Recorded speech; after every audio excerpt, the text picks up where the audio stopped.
Haribol, namaste. Sorry, I'm a few minutes late.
Hare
Jayam Vishnupad Paramahansa Parivajikasatara Sutta Shishima Jigakuru Siddhaswarupananda Srila Prabhupada Ki Jai. Jayam Vishnupad Paramahansa Parivajikasatara Sutta Shishimad His Divine Grace Srila A.C. Bhaktivedanta Swami Prabhupada Ki Jai. Nanda Koda Vaishnava Vrinda Ki Jai. Prem Se Kaho Shri Krishna Chaitanya Prabhu Nityananda Shri Advaita Gadadhar Shasadi Gaur Bhakti Vrinda Ki Jai. Namacharya Srila Haridas Thakur Ki Jai. Nitai Gaur's World Mission Ki Jai. Navadvita Ki Jai. Shri Shri Radha Krishna Go Gopinath Shamakun Radhakun Giri Govardhana Ki Jai. Vrindavan Ki Jai. Mathura Ki Jai. Mayapur Ki Jai. Ganga Mai Ki Jai. Jamuna Mai Ki Jai. Tulsi Devi Ki Jai. Bhakti Devi Ki Jai. Samaveda Bhakti Vrinda Ki Jai. All glories to the Sama devotees, Hare Krishna. All glories to the Sama devotees, Hare Krishna. All glories to the Sama devotees, Hare Krishna. All glories to Shri Guru and Shri Gauranga. Gaura Premanandi Hari Hari Bol. Om Ajnana Timarandasya Gana Gana Shalakaya Chaksurun Militanyena Tajmai Shri Guruve Namaha. Shri Chaitanya Manobhistam Stakpitam Yena Bhutale Swayam Rupa Karamayam Dadati Swapadantekam Vandeham Shri Guru Shri Yuta Parakamalan Shri Gurun Vaishnavamscha Shri Rupam Sagujatam Sahagana Raghunatham Vitam Tam Sajevam Sadvaitam Savadutam Parijana Sahitam Krishna Chaitanya Devam Shri Radha Krishna Padan Sahagana Lalita Shri Vishakan Vitamscha Hey Krishna Karuna Sindhu Dina Bandhu Jagapate Gopisha Gopika Kanta Radha Kanta Namostute Tapta Kanchana Gaurangi Radhi Vrindavaneshwari Rishabhanu Sutta Devi Pranamami Hari Priye Vanchakapa Tarubhyascha Kripa Sindhu Bhaivacha Patitanan Pavenbhyo Vaishnavbhyo Namo Namaha Shri Krishna Chaitanya Prabhu Nityananda Shri Advaita Gadadhara Shivasadi Gaur Bhaktavrindam Hare Krishna Krishna Krishna Hare Hare Hare Rama Rama Rama Hare Hare. For speaking, first to offer my humble obeisances at the lotus feet of my spiritual master, Jagat Guru Siddhaswarupananda Srila Prabhupada, who is very dear to Lord Krishna, having taken shelter at his lotus feet. Srila Prabhupada is the mercy manifestation of Lord Chaitanya and is very dear to Radha and Krishna.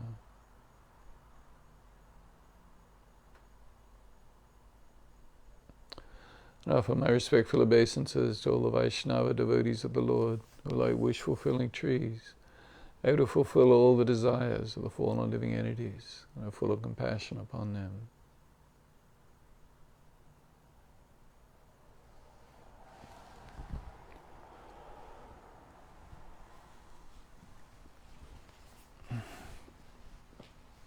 Haribol, namaste. Thanks for watching. And tonight we're on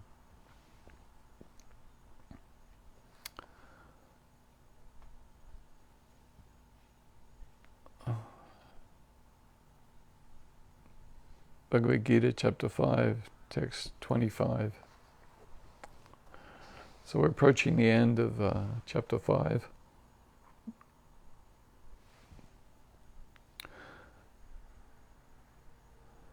And this section of chapter 5 is about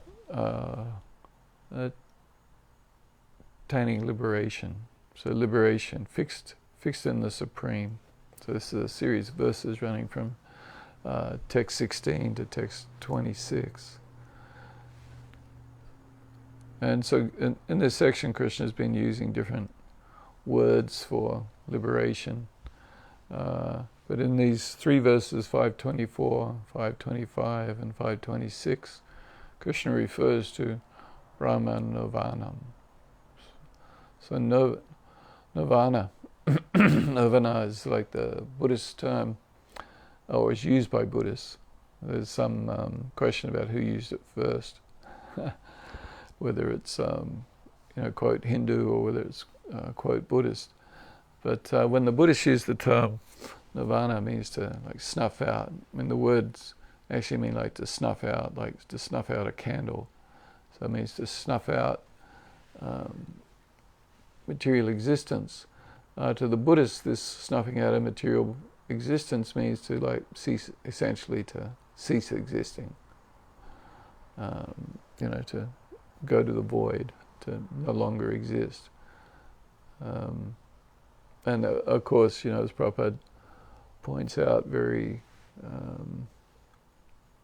methodically, the whole sort of Buddhist idea in terms of reincarnation and everything doesn't really make sense. The kind of idea is that it's like the no self, the non-existent self, reincarnates into different bodies until it realizes that it doesn't really exist. So it's kind of like a very confusing philosophy for the impersonalist. So Krishna is using the term Brahma Nirvana. So not just Nirvana on its own, but Brahma Nirvana. So this means to cease existing.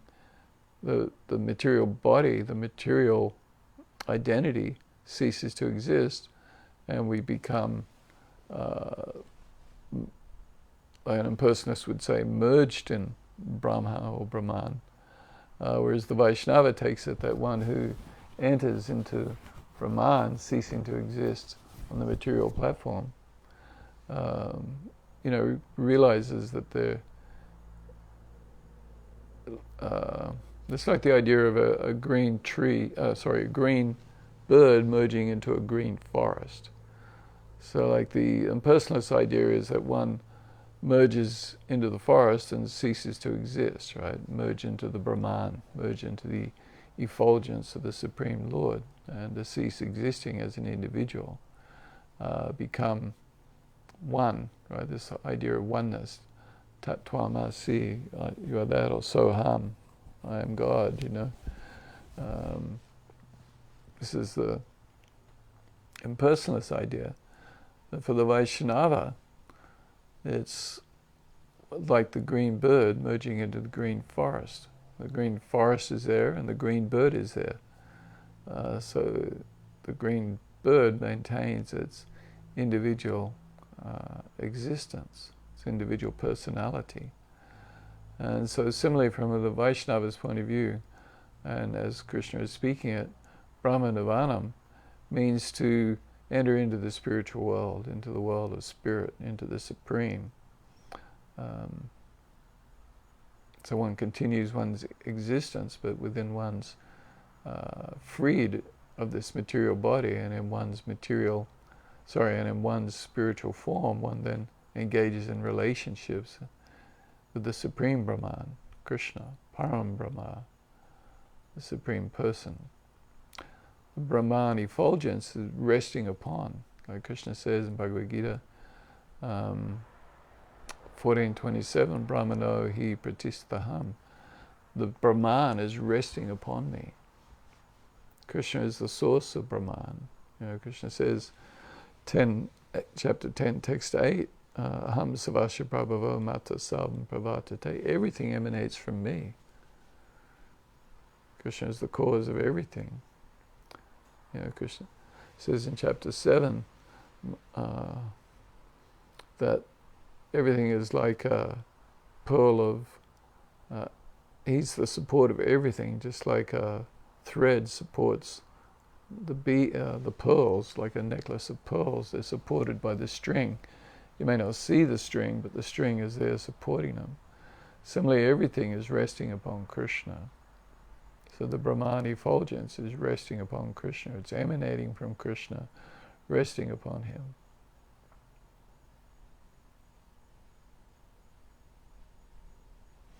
So this is the, so of course the different commentators on Bhagavad Gita, like Sankaracharya, he takes the impersonalist commentation.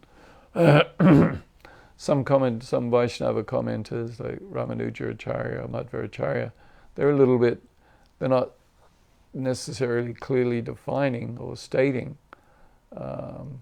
what this Brahma Nirvana means. They see it as linking up with the Supreme and not being really very specific about what that means. But the Gaudiya Vaishnava commentators, in particular Baladeva Vijayabhusana and Srila Vishwanath Chakravarti Thakur, of course Bhaktivedanta Swami Prabhupada, very much emphasizing that this Brahma Nirvana means realizing one's true identity as I'm spiritual in essence. And spiritual in essence, I'm not the Supreme Soul. I'm the dominated part and parcel of the Supreme. I'm the same in quality, but I'm different in quantity. I'm simultaneously one yet distinct. Achincha Beta Beta Tapa, Lord Chaitanya's teaching of inconceivable oneness yet distinction. So I'm a part of God. So in that sense I'm God, in that I'm His part and parcel, but I'm not God the Supreme. I'm not the Supreme Person. And right, this is like, obviously, of course, so obvious. Everybody can understand this. It's very simple, right? I'm dominated by material forces. My control is so limited. I'm put into a particular body. I'm given particular parents. With the body comes, my DNA. The DNA has a huge impact in defining what my, what diseases I'll get, how tall my body will grow, how strong it'll be, how strong my brain will be, and thus my intellectual abilities. And I'm put into this body. When I'm put into this body, I'm coming with my subtle body, with my previous lifetimes karma, my desires and my karma.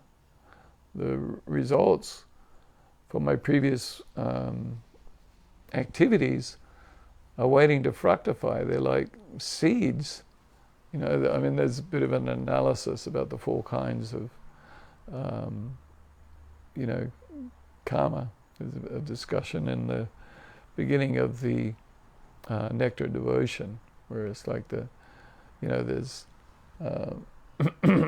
karma that's being experienced and karma that's yet to fructify. And so, but anyway, within we have these 4 different types of karma waiting to fructify. And so like the actual body you have is a result of your past karma. So you're experiencing karma plus karma right now by having this particular body. And then there's seeds of karma that are ready to manifest. They haven't manifested yet. They're going to manifest tomorrow, or next week. Or they're not going to manifest until you've left this body and you go and proceed to your next body. And that'll be a manifestation of previous karma. So we're completely dominated in so many different ways. And then, of course, the third aspect of Prabhupada's science of identity, or the science of the soul, is that I am the eternal servant of the Supreme Lord. Jivira Swarupaya Krishnaya Nichadas. So I think I spoke about this last week. That my eternal constitutional position, my form, my Swarup, is that I am Krishnaya Nichadas. I am. Nicha is always. Das is servant. Krishna. I'm always a servant of Krishna. Always.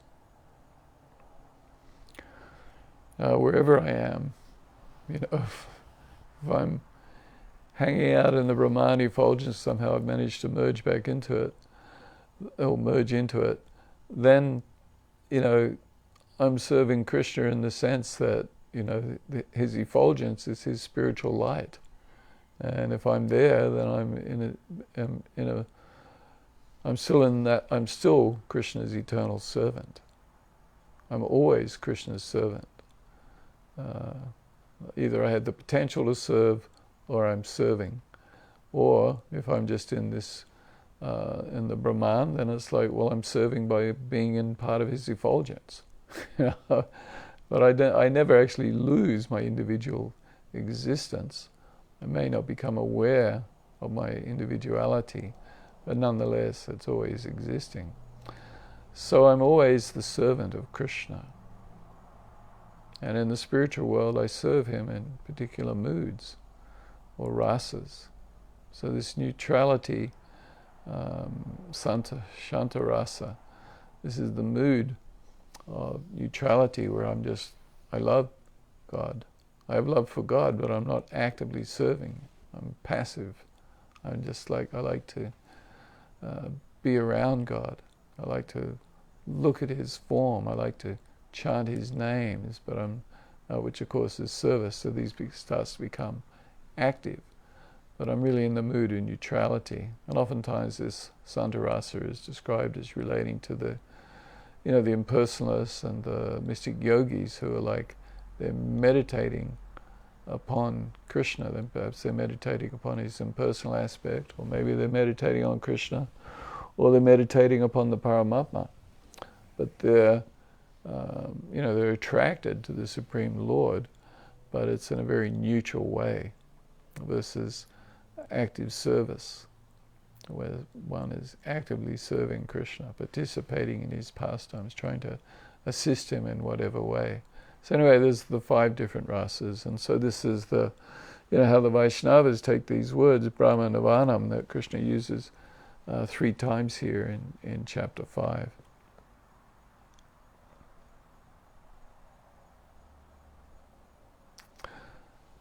So, in this series of verses, Krishna's been talking about, essentially he's been talking about so much up to this point in Bhagavad Gita about karma yoga, working without attachment to the results, being detached, and then he's spoke to some extent about jnana yoga, the yoga knowledge, or the yoga of knowledge, and he particularly glorified this transcendental knowledge, jnana, in chapter 4. And then, Arjuna asked, well, what's the, he was confused. Anyway, Krishna goes on to describe that these paths are the same. Karma yoga and jnana yoga are the same, because the result of either of them is that one becomes detached from the results, and detached from his material body, in the sense of recognizing that I'm spiritual in essence. So they're just different stages along the path, or they're paths suited for different people. We're all individuals. Some are intellectuals, some are very active. Some people are like, oh man, you want me to sit down and read and study? They just can't do it. They just don't want to do it. They want to be active. They're active all the time. Whereas others are like intellectuals. They just want to study. They're attracted to the philosophy, and want to study it. Whereas others are like attracted to the activities. Oh, I just like this. I want to engage in activity and service. So anyway, different paths for different peoples, but they all end up at this karma yoga and jnana yoga, end up at the point of self-realization, or abhatapa, realization that I'm spiritual in essence, that I'm not this body. Then from there, one can then take to bhakti yoga. One may so in the path of bhakti yoga, there's of course knowledge involved, right? Like when people first come around devotees, or first start chanting, then it's explained to them, well, you're eternal, you're eternal spirit soul, you're not this body. So there's a little bit of jnana, and this Hare Krishna mantra, these transcendental sound vibrations that we're chanting, they come from the spiritual world.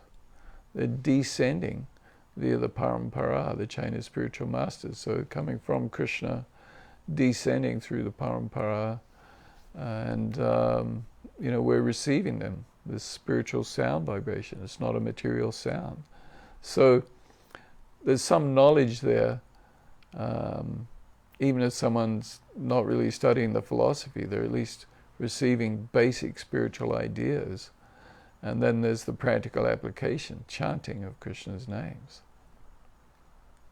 So one doesn't need very much knowledge or understanding of philosophy to be able to appreciate Krishna's names and to be able to appreciate Krishna.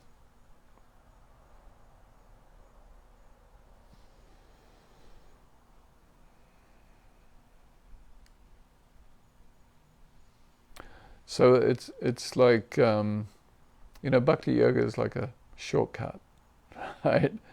In the karma yoga process, there's different levels of it, but often it's described and built around the idea of the varna system, right? Engaging in duty according to one's position in life, one's natural inclinations, one's swabhava, and performing one's duty. And this is seen as the goal. So one can do that through many different lifetimes. Doing the right thing because it's the right thing to do, because Krishna is telling me to do it. But as I described last week, then the next higher level, as Krishna states in Bhagavad Gita chapter 18:46, is that I worship of the Supreme Lord. So in other words, I should be engaging in this karma yoga with a mood of worshipping the Supreme Lord. So sort of like a bhakti. But beyond this then becomes true bhakti, which is like to develop love for Krishna, to engage in the processes of sadhana bhakti, hearing, chanting, remembering, serving the lotus feet,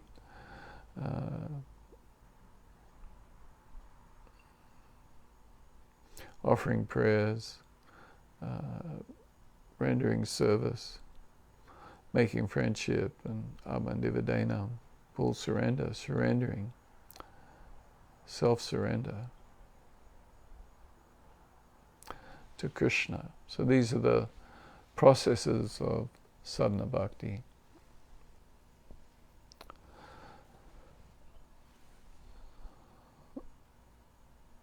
So Krishna was, in text 23, said, before giving up this present body, if one is able to tolerate the urges of the material senses and check the force of desire and anger, he's a yogi and happy in this world. And last week's verse, one whose happiness is within, who is active within, who rejoices within, and is illumined within, is actually the perfect mystic or yogi. He's liberated in the Supreme, and ultimately he attains the Supreme. This is the Brahma Nirvana. So this week's verse, text 25, one who is beyond duality and doubt, whose mind is engaged within, who's always busy working for the welfare of all sentient beings, and who is free from all sins, achieves liberation in the Supreme.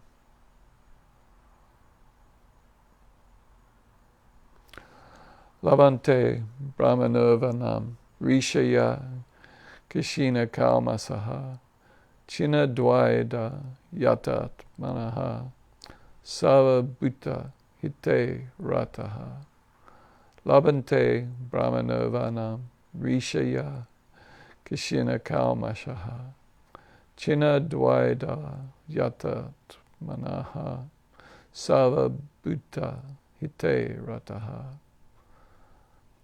So labate is achieve Brahmanirvanam, liberation in the Supreme. Rishaya, those who are active within, or the rishis, or the sages. So here Krishna is describing the Rishaya, the rishis, the saintly persons, or the seers.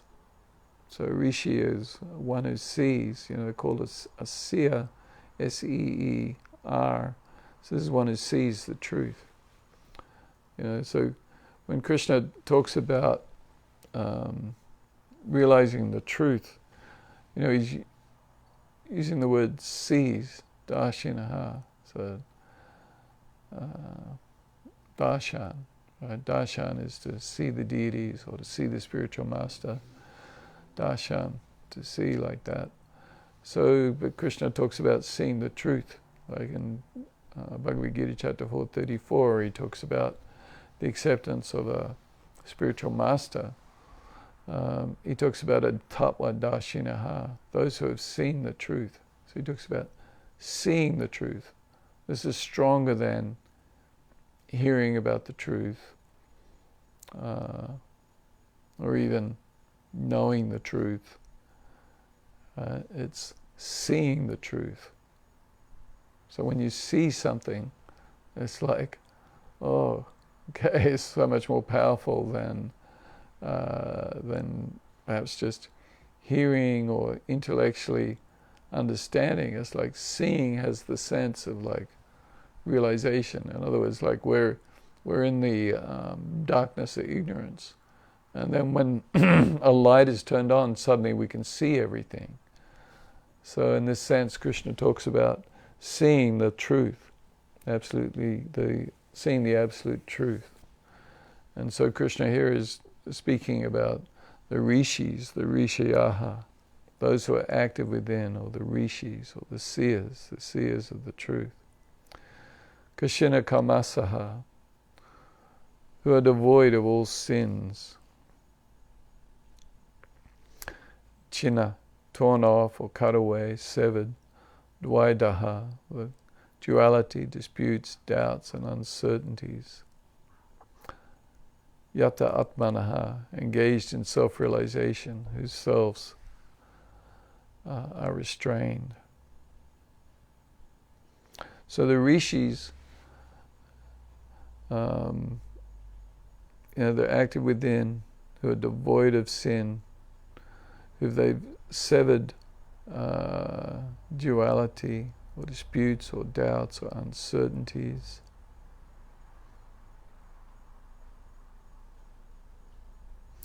So important, an important aspect of studying Bhagavad Gita and studying scripture, the yoga texts, and also the practical application, the hearing and the chanting of Krishna's names. One who engages in these devotional processes, as we begin to experience actual realization. In other words, as we chant Krishna's names, as we hear from our spiritual master, has an impact on us, changes our life. Right? So, I remember when I first started chanting and hearing, it was transformational, changed my life.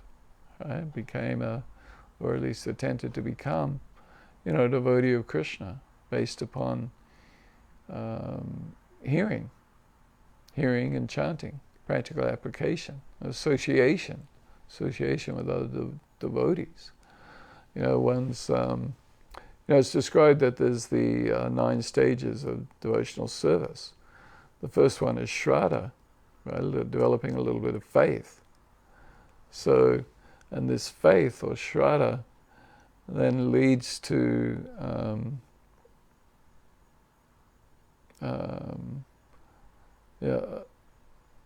association, sadhu sangha, association with saintly persons, association with devotees.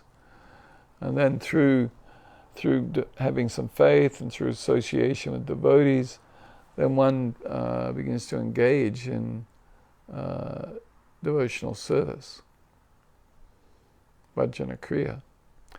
And so then by engaging in these processes, then one begins to develop nishtha, or firm faith. And so this firm faith is like a platform from which then we can develop attachment, spiritual attachment for Krishna.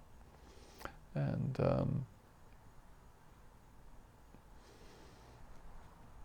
transcendental taste, ruchi, These are the different stages of the development of pure love for Krishna. But it begins with faith, then association, and practical devotional service.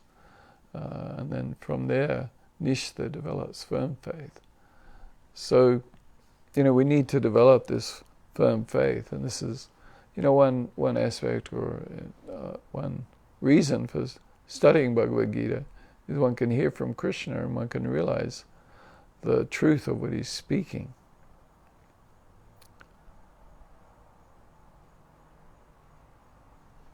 So Krishna is describing here the rishis. The rishis are devoid of all sins. In other words, they're pure. They're not engaged in sinful activities. They don't have envy for others, and they're not active in an adverse way towards others. They're acting favorably towards others, trying to help others. And they're devoid of sins. They don't have a sinful mentality. They're not engaging in sinful activities. This is the importance of the four regulative principles. Avoid not taking intoxicants, not eating meat, fish, or eggs, not gambling, and not engaging in illicit sex. So, by following these don'ts, then one becomes free of the pillars, like these four activities that we don't do. They're like the pillars of sinful life, pillars of material life. One is engaging in these kind of activities and becomes bound up, and the material conception becomes bound up in sinful activities. Eating animals is such a hard-hearted, sinful activity to engage in. And engaging in illicit sexual activities. This is like, very sinful, very destructive of society. It's exploiting other people for one's material sense enjoyment.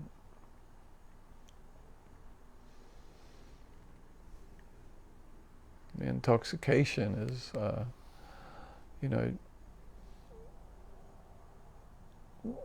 when one's intoxicated, it's like, it's like craziness. You can't understand the truth. So anyway, so the rishi who's free of this kind of activities, he's torn away or cut away, is the devoid of sins, and he's torn and cut away his dualities, like attachment to pleasure and avoidance of pain, happiness and distress, and so on. So in other words, equanimity, like we've spoken a lot of how in this sequence of verses Krishna emphasizes the importance of equanimity, being equal in happiness and distress, seeing others equally, and being free of doubts, not having doubts. Doubts are very destructive to one's spiritual understanding. So we need to develop this firm faith, but we shouldn't have blind faith. This is the importance of knowledge, spiritual knowledge, study of Bhagavad Gita, and then ultimately one has to be praying to Krishna, please reveal to me the truth. Is this Bhagavad Gita, is this scripture? Is my spiritual master or my spiritual teacher I'm hearing from, are they your bona fide representative? Please let me see your representative.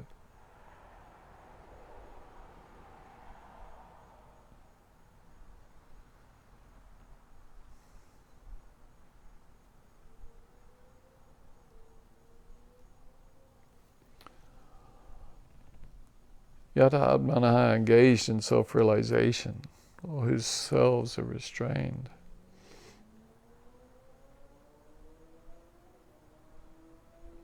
So Sarvabhuta, in all living entities, hitte, in welfare work, in friendship, in favorableness, in benefit, and in advantage.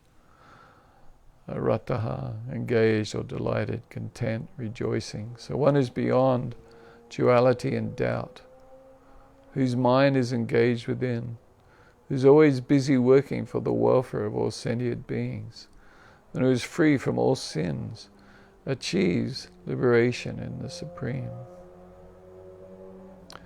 Bhaktivedanta Swami's purport largely centers around this hitte, in welfare work or in friendship, in favorableness, benefit and advantage.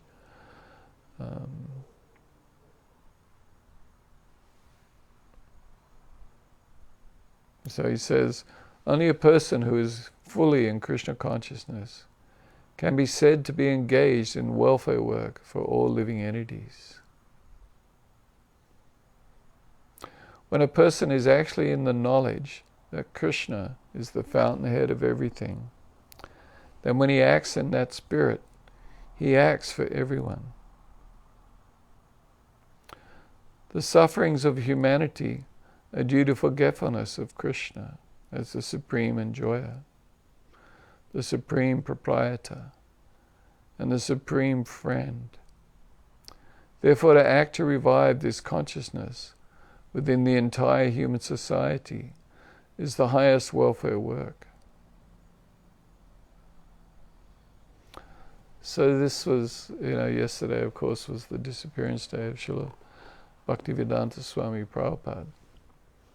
And, in 1922, he was first taken along by a friend to meet Srila Bhaktisiddhanta Saraswati.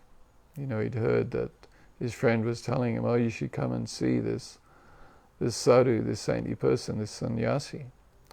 And Srila Bhaktivedanta Swami Prabhupada was hesitant to go. His father, a very pious gentleman, Vaishnava, would go out and before they would eat meals, go out and stand on the street and call out, is anyone hungry? Is everyone eaten? So people would come, different sannyasis would come, so-called sannyasis or sadhus would come, and they would partake in a meal with Bhaktivedanta Swami Prabhupada's father and Bhaktivedanta Swami. And Bhaktivedanta Swami wasn't very impressed with these holy men, so-called holy men, many of them who were engaging in illicit activities. So when his friend asked him, come and hear this sannyasi, Bhaktisiddhanta, Srila Bhaktivedanta Swami didn't really want to go, but he was almost dragged along by his friend.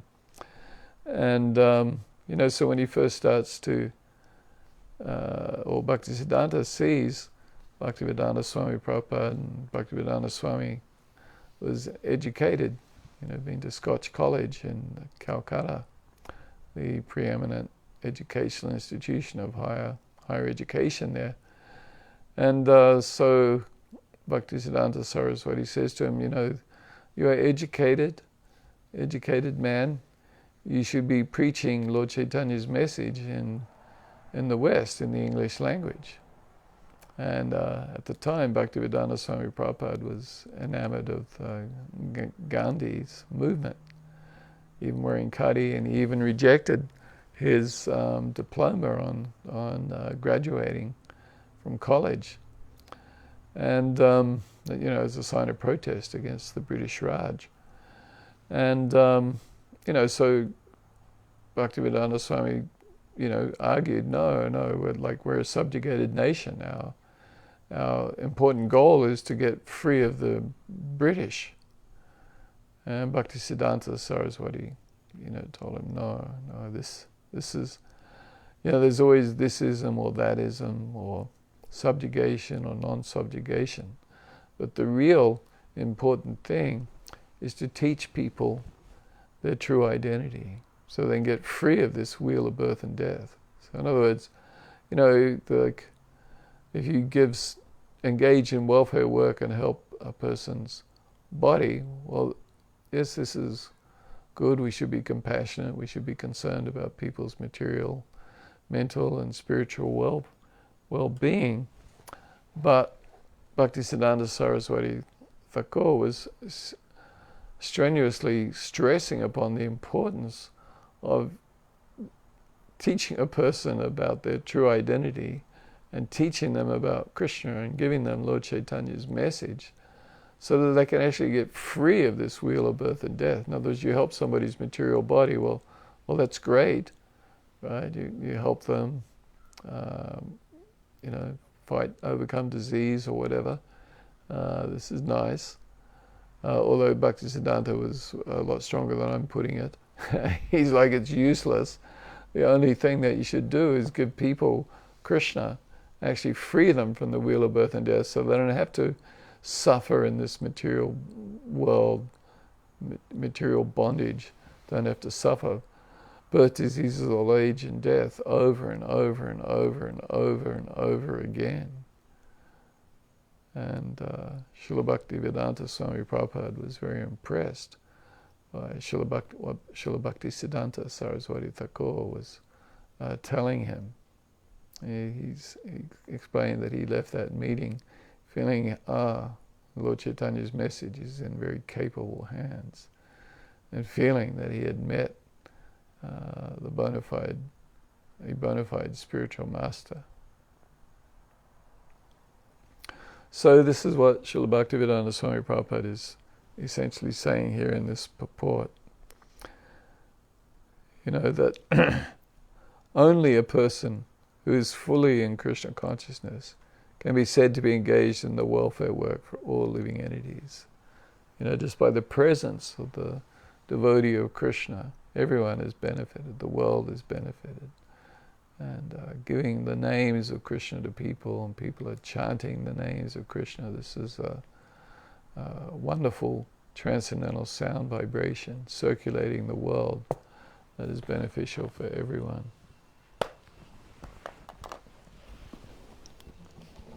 So giving people the names of Krishna is the highest welfare work.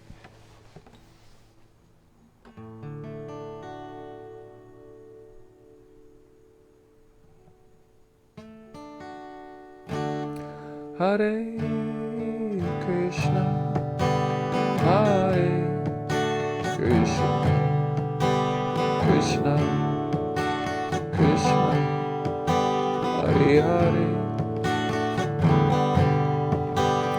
Hare Rama, Hare Rama, Rama Rama, Hare Hare, Hare Krishna, Hare Krishna, Krishna Krishna, Hare Hare, Hare Rama, Hare Rama, Rama Rama, Hare Hare, Hare Krishna, Hare Krishna, Krishna Krishna, Hare Hare, Hare Rama,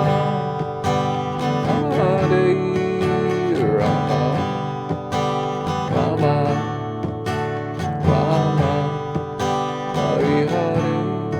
Rama Rama, Hare Hare. Haribo, namaste. Thank you so much for listening. Krishna Krishna.